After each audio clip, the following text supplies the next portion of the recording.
Mangwanani akanaka kwatiri tese vatendi vaMwari.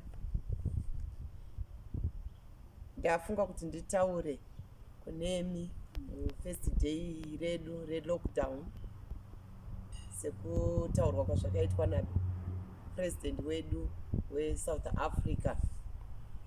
Chinova chinhu chitsva kunesu tose, vakuru kwatiri, vadiki kwatiri. Hatichisakamboitika, hatisati takambochinzwa, asi chaitika munguva yako iwewe neni. So uyai tinzwe soko raMwari. Ndichaverenga kuna Genesis chapter 7 from verse 1. The Lord then said to Noah, "Go into the ark, you and your whole family, because I have found you righteous in this generation. Take with you 7 of every kind of clean animal, a male and its mate, 2 of every kind of unclean animal, a male and its mate, and also 7 of every kind of bird, male and female, to keep their various kinds alive throughout the earth. 7 days from now I will send rain on the earth, and 40 days and 40 nights, and I will wipe from the face of the earth every living creature I have made." And Noah did all that the Lord commanded him.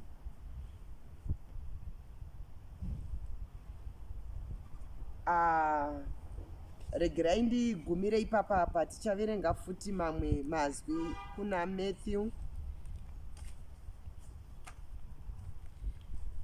Matthew chapter 24.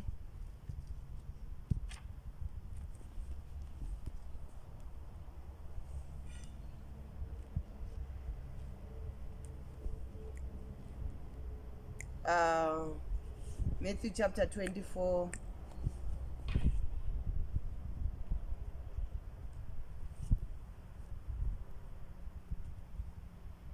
Matthew chapter 24 verse,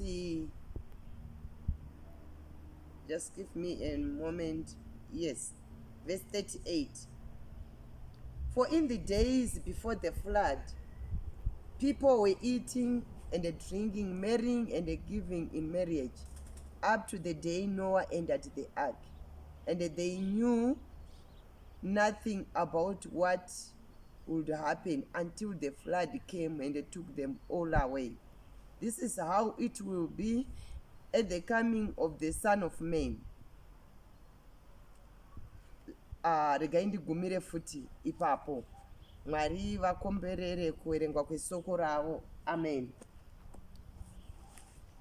Ndafunga kuti titaure pamusoro paNoah.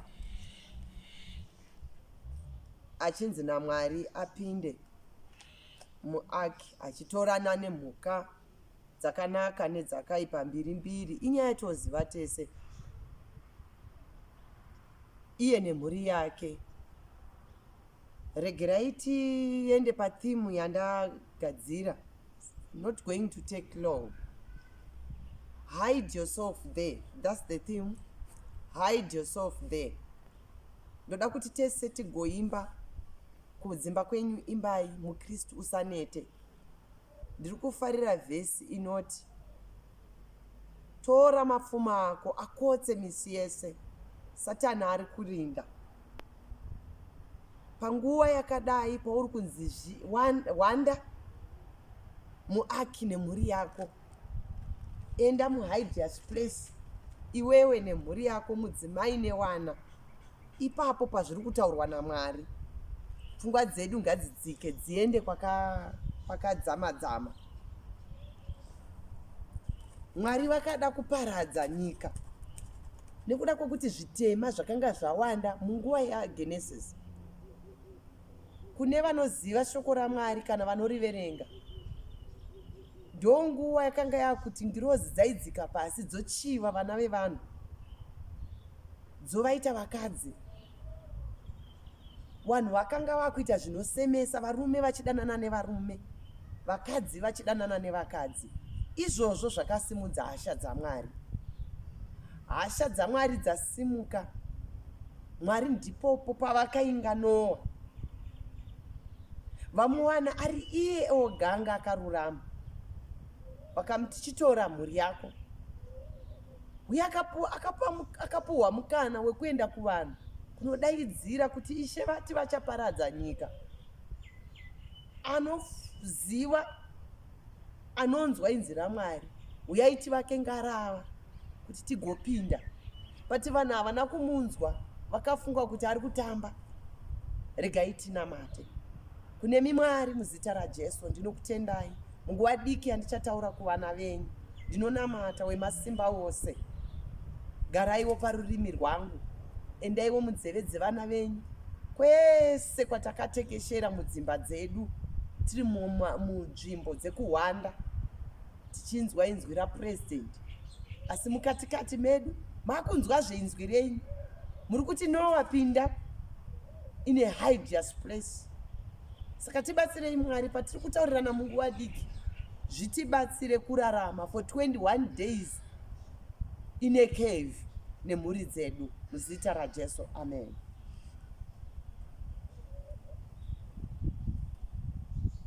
Mwari vakatsvaga akarurama vakawana ari Noa. Ndiye wavakashandisa kuti aende kuvanhu achinovaudza kuti Mwari nguva yekuparadza nyika yakwana, uyai tivake ngarava. Vanhu havana kunzwa Noa, asi kune vakanzwa mhuri yake iyoyo yakamuteerera, vakavaka ngarava. Vavaka ngarava zvakaita kuti pavakateerera inzwi raMwari vakavaka ngarava, zuva rekupinda mungarava rakasvika. The president announced kuti pachaitwa lockdown in 3 days. Pakaitwa zvipitipiti zvekutenga magrosari, machikafu nei. Hazvina kushata. Inini ndachizvitarisa semufudzi kuti takatenga chikafu, tikatenga zveizvi zvinogutsa nyama, kwete kufadza but zvinotogutsa nyama yedu, takaita zvakanaka. Asi chii chatingaite kugutsa mweya yedu tiri mubako? Kana ndiri kuti mubako, ndiri kutaura mumba mako nemukadzi wako nevana vako, mumba mako nemhuri yako, pamwe une vazukuru, pamwe une mamwe ma-external relatives. Izvozvo mumba imomo rabako. Ndo nguva yatiri kuti Mwari tauraiwo neupenyu hwedu tiri mubako. Ndofunga kare, munguva dzekare, vana mbuya Lydia Chimono vachisimudza nyaya yemapaka. Tichiziva kuti vana mai ndo vanomuka vachienda pamapaka. Iye zvinezvi taakutodzidza nekufamba kuri kuita nguva kuti vana baba nana mai, vakomana nevasikana vakati ngwa, vari kumukira Sunday yega kuenda muchechi kunonamata kurumuko. Vamwewo vachichimukira mudzimba dzavo vachichinamata. Vamwe hatisati tazvibata, asi ndiri kuda kuti ndidedzere huwi kuti ngatitozvibatei zvinezvi. Hazvisakamboitika munyika yese, asi zvatoitika munguva yako iwewe neni kuti tipinzwe mubako. Chii Mwari chavari kuda kuadhiresa iwe nemukadzi wako nevana vako muri mubako? Munguva yecorona virus iri kuparadza upenyu hwendudzi nendudzi. Asi kune vari kuteerera, vari kugara mumba, vasingabudi kuenda kunze, kune vari kunzwa inzwi, havasi kuzoparadzwa nechinhu ichi. Noa akateerera Mwari, akapinda mubungarava, akararamisa vakagona kurarama navo mhuri yake nei. Izvozvo ndo pari kubvapo kuti titende kuti kuna akatomboteerera. Ende nguva iyoyo zvakatonyanya kuoma, kuparadza kwacho kwaitoonekwa in every second. Kwaionekwa kuti kuparadza kwatovapo panyika, kwakanga kuri kuoneka in every second. Zvasiyana nesu panguva inoyi kuti tiri kutoudzwa kunzi pindai. Vanenge vapinda mukati havachaparadzwi nevhairasi. Inyasha idzo nekuti ava vakaudzwa kunzi pindai mungarava, vakaingarava. Panguva iyoyo vakavaka ngarava ndo vakapinda. Ende vakapinda mungarava ndo vakararama. But munguva yedu inoyi, wari kugara mumba ndiye achararama nemhuri yake nemukadzi wake nevana vake. Haleluya chechi. Asi chiuyai tiende pane nyaya yamufundisi yaita kuti vafunge kuti regai ndiadrese makristu ese. Nyaya yangu iri pakuti hama dzangu, wapuwa mukana iwewe kugara mumba nevana. Wakapedzisira rini kuti umbogara zvako besides Saturday pamwe kwenguva diki half a day? Saturday is a very busy day. Hatisi kuenda kumabasa, toda kuenda kumaorganizations, toda kuenda kumaparties, toda kuenda kushamwari. Nguva yemunhu ari mu21st century, nguva yemunhu yemurume kana mukadzi nevana yanga iri very limited. Not kuti yanga iri very limited. Mwari vozviona izvozvo vakati vatipe nguva yekuti timbovaone time nemhuri dzedu. Nguva yemurume nemukadzi kuti vagare mumwe apa mumwe apa kubva makuseni kusvika richidoka iri very limited again. But Mwari vatigadzirira nguva iri kuburikidza necoronavirus yekuti mugare mumba mukadzi nemurume mumboita rebuild the unionship yakaiswa naMwari pakati penyu. Muite rebuild ukama hwaikosha hwakavepo before vana. Ndiyo nguva yachiyo iyi kumbomubvunza kuti nhai shamwari, saka Mwari zvavati timbogara mumba kudai, unoziva here kuti makore esaya vamwe vane ma10 years, vamwe vane ma5, vamwe vane ma3, vamwe vane ma15, vamwe vane ma30, vamwe vane more than that. Makore esaya handina kubenga ndakawana nguva yekuita 21 days ndakagara newe ndichikuona kubva mangwanani kusvika richidoka. To the extent yekuti vamwe makapedzisira kutaura kumuudza mukadzi wako kuti ufunge you are very beautiful, kuudza murume wako kuti ufunge you are very handsome, kwakumudza kuti ufunge maiwe makore ari kufamba mazuva ano tabva tazonyanya kusimba. Torawo mapicture ekudhara muchitanga imba muchichikombeyana nhasi. Izvozvo izvo kuti muone nyasha dzaMwari. Haleluya. Ini ndiri kufunga kuti makristu mese GMC seke kwese kwamuri Mwari wakupai mukana wekuti mumbogara pasi muwake changa chafa pakati penyu muri waviri, baba namai.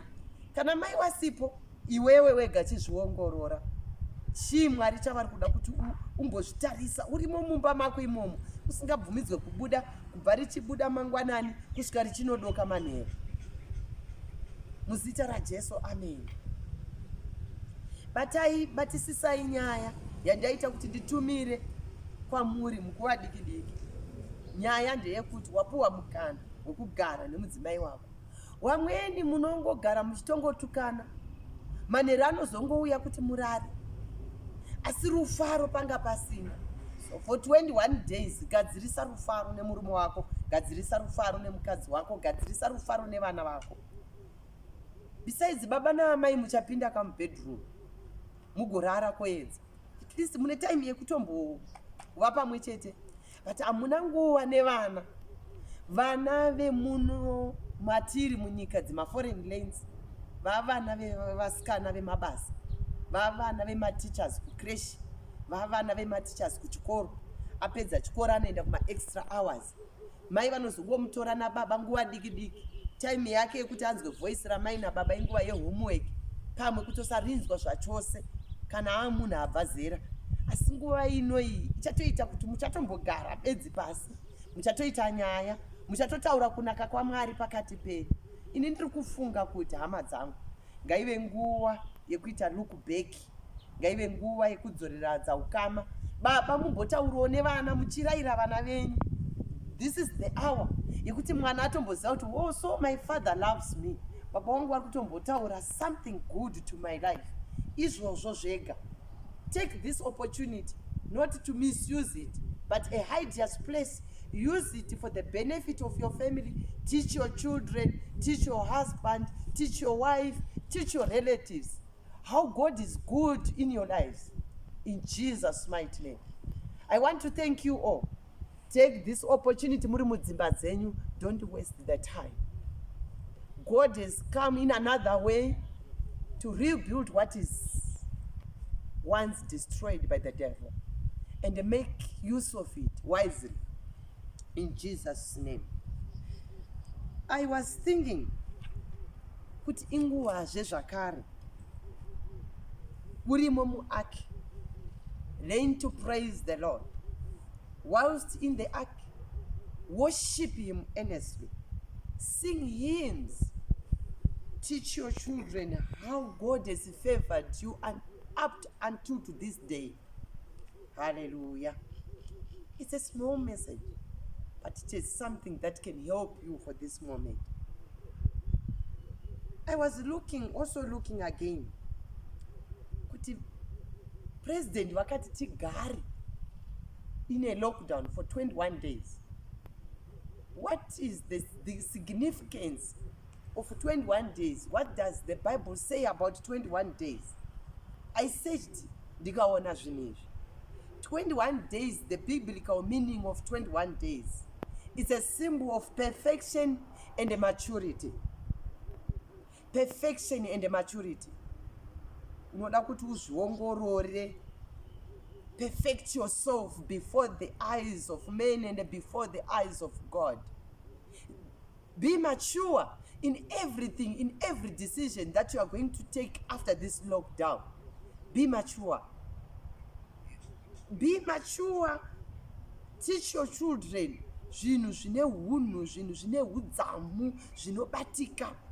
Saka be mature. Kana waimbowa baba ukuthi unongoriwo, you take everything but ndizvozvo. Apa Mwari wari kuti be mature. Famba chinhano pakudzidzisa, pakupa gwaro waro muupenyu hwevana vako in these 21 days. It symbolizes divine wisdom. It symbolizes divine wisdom. Kune avo vakatenderwa zvavo nenyasha dzaMwari, these 21 days of lockdown from the president symbolizes the divine wisdom from God. There is no way where we can get divine wisdom only unless from God. Tikazviziva izvozvo, then seek ye first the kingdom of God and everything else shall be added unto you. In that hideous place, seek God first. Ask for his wisdom. Don't be just a mere person. Paunozobuda mubako, pauchabuda in a hideous place. Be somebody, especially before the eyes of God. Iwa mumwe munhu anenge akuti pawakubuda mubako unenge wa more stronger than before. For those of you who remember message yangu yandogara ndichitaura about the ego, the last stanza, if I'm not mistaken, says kana gondo raneta rakuona kuti harisisina simba rinoenda in a hideous place and rinogara ikoko, it will stay there for as long as ratanga futi kuumbika patsva. Saka gondo parinoenda in a hideous place, riri ikoko rinonzi rinobvisa makushwe ese, rinobvisa makushwe ese. Rabvisa makushwe ese hazvigumire ipapo, rinobvisa nzwara idzi nekuti dzinenge dzaneta kuti ritange dzimwe nzara itsva. Rinobvisa the old parts, the old feathers, claws, beak, rinobvisa. And rinenge richibvisa hanzi it's a very very painful process. Rinorovera pamatombo kuti muromo wayo unoruma uyu unobaya uyu ubve kutange kubuda mutsva. Riri ikokoko, since it's a very painful process, it stays there until rabuda makushwe matsva, until rabuda nzwara itsva, until rabuda the beak, muromo mutsva.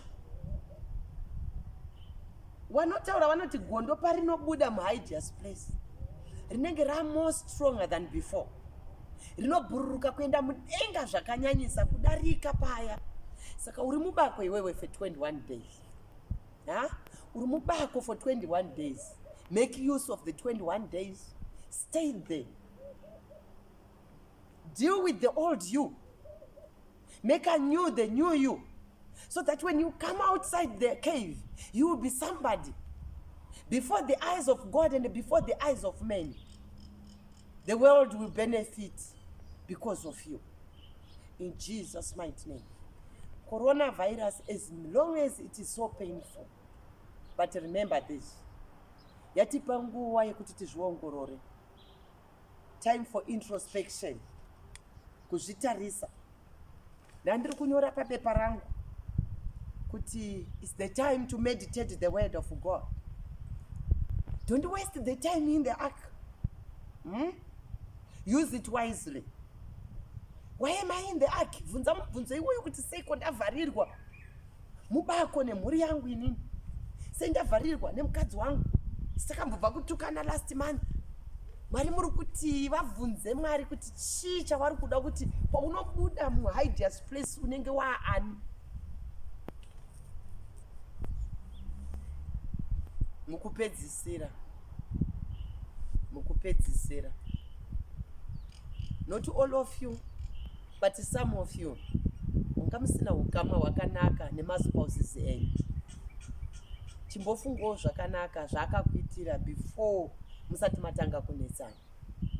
Izvozvo ngazvikubatsirei kudzoka paya pekutanga. Rudo rwepakutanga runotaurwa kuna Revelations. Dzokai kurudo rwekutanga.